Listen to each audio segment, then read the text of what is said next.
Hello and welcome to a Smurd P video, and today we are looking at Mighty Morphin issue 12 from Boom Studios, and this is the prelude to the Etarian Wars. Now inside here we get a nice Etarian helmet, and then we got the Rangers inside, which I feel is very cool. I'm just gonna, oh wait, that's just normal. Sorry, I thought it was the light shining through. So this is written by Ryan. Illustrations are by Marco. Water is on the colors with Sarah, and Ed, as always, is on the letters. So first of all, we have this nice touching scene about Sulfur's death, or so apparent death, and the elders doing that whole speech thing, etc.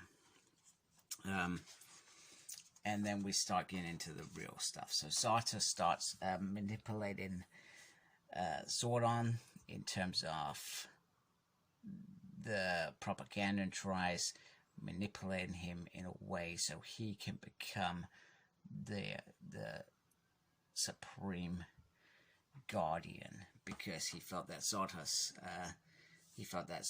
did everything to protect you. He tried to use it for selfish reasons, so he's trying to manipulate Zordon in a nutshell.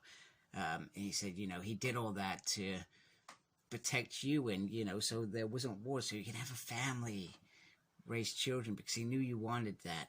However, Zordon says, no, he sacrificed everything for Eltar, and this is my new life now. I have to do this. However, you make a great chief guardian. So everything he did to be a supreme guardian and get that power didn't work out as planned many years ago. And then we snap back 3 days as well, and we start getting the Rangers talking to Zeller about what Zartus is up to, and that that they are not protectors, they are conquerors, and that Zed's told her the story that we've already seen, and she went to see 3 planets, and she said that they weren't ready to become part of the Empire, and then they were destroyed when she went back there to have a look by Imperial rules. So that kind of shows it all. So she intends to go to the ship. She intends to find out how he is controlling these Imperial rules, so that she can come back. And we both know, well, we all know how well that turned out. The other thing is that's cropped up is how many allies would come to their aid. Over the 11 issues, Zordon has alienated everyone. Billy, Omega Rangers, Grace and Matt, he's alienated all of them. So they're going to try and rectify that. The other piece of the puzzle is Zordon finally learns what happens to Lord Zed, that Lord Zed is his friend, Zofra. And I'm probably not pronouncing that correctly at all. I like Aisha's part in this, where Grace is being all, wow, he sent his lackeys, he couldn't even talk to me himself after telling me he's going to storm in here and take my coin. She says, well, I've already told him you're going to help anyway, because you're not stupid enough to let the entire world go wrong because of a stupid argument with a bored man. She says, tell Zordon I'll think about it. So she still makes her play, but, Aisha's got it down there. It is brilliant. I love that. I love that little, just a few sentences and it's done. Meanwhile, Tommy wants to speak to Matt. One, about the decision to reveal his identity, which was Matt's choice. He said, you put everybody at risk, and he said, oh, it's about Kim. He's like, no, it isn't about Kim.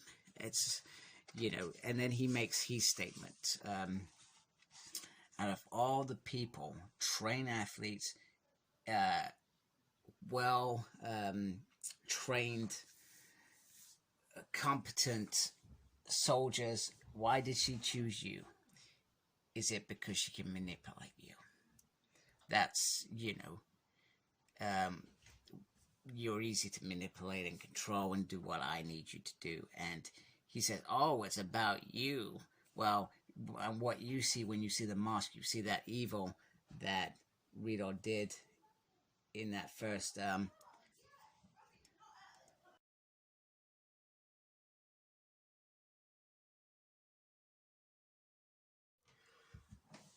Aisha once again plays a blinder, convincing Billy that he should go say sorry.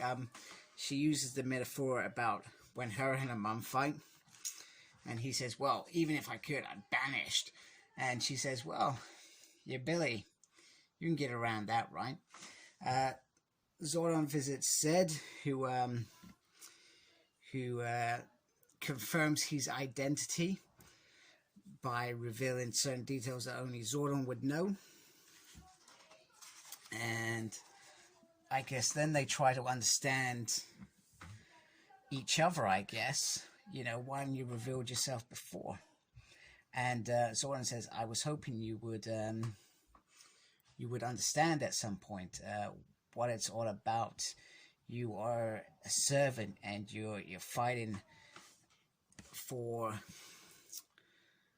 those that are in power so that they can stay in power. And you lose, and you lose, and the only way you'll be free is by becoming your own master. And he says you sacrificed everything. You know, why tell me now? And, you know, also Zorfin, we can, if we fight Zartus together, we can win together. He said, I only wanted you to know, so you knew the ending that you chose.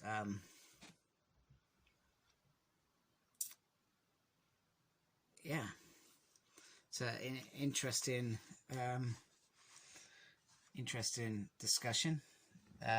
Meanwhile, Zartus is preparing to finish off the job on Earth. He's preparing to go to it, especially now that he knows that the conversation has happened between Zordon and Zed, so that they all know the truth. And then the Power Rangers accord to take on. So he draws them away, in essence, to fight elsewhere. So Black Ranger, Pink and Red are gone. White and Yellow are elsewhere. Meanwhile, Billy comes to apologize, and you know he says his piece and how he wanted to impress so bad, and he's basically sorry in a nutshell. Anyway, it's hide. Billy hides. Zartus arrives. And then we learn the real truth that Zartos set Zophron up, that he took the Imperial Reals so that